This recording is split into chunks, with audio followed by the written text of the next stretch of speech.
ఒకప్పుడు కేజీఎఫ్ గురించి మాట్లాడుకున్నారని ఇకపై దేశమంతా స్వర్ణగిరి గోల్డ్ ఫీల్డ్ గురించి మాట్లాడుకుంటుందని సీఎం చంద్రబాబు అన్నారు. గత ప్రభుత్వం పరిశ్రమలను తరిమేసిందని, కడపలో స్టీల్ కంపెనీ పేరుతో నాయకులు డ్రామాలాడారని విమర్శించారు. రాయలసీమను రతనాల సీమగా తయారు చేస్తామన్నారు సీఎం చంద్రబాబు.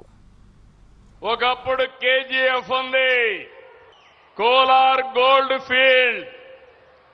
ఇప్పుడు దేశమంతా మాట్లాడబోయేది స్వర్ణగిరి గోల్డ్ ఫీల్డ్. దేశంలో బంగారు ఎక్కడ ఉత్పత్తి అవుతుందంటే మన స్వర్ణగిరి నుంచే. అదే విషయం మనందరం గుర్తుపెట్టుకోవాలి. స్పీడ్ ఆఫ్ డూయింగ్ బిజినెస్ కి ఆంధ్రప్రదేశ్ చిరునామా, ఒక మోడల్.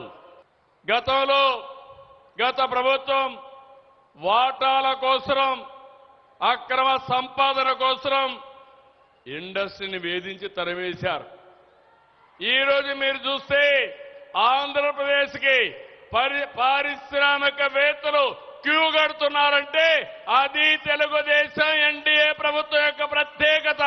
గడచిన ప్రభుత్వాలు గాని నాయకులు డ్రామాలాడారు.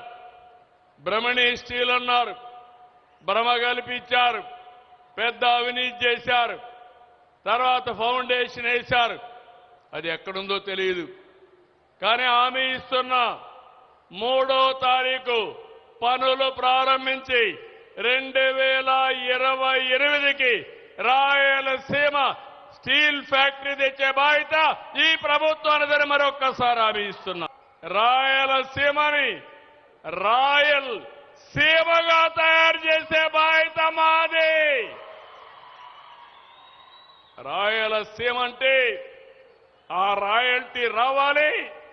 మీరెక్కడికి పోయినా కాళ్ళరెగరేసుకుని నాది రాయలసీమ అని చెప్పంగానే మీకు గౌరవించే బాధ్యత తీసుకొచ్చే బాధ్యత నాది.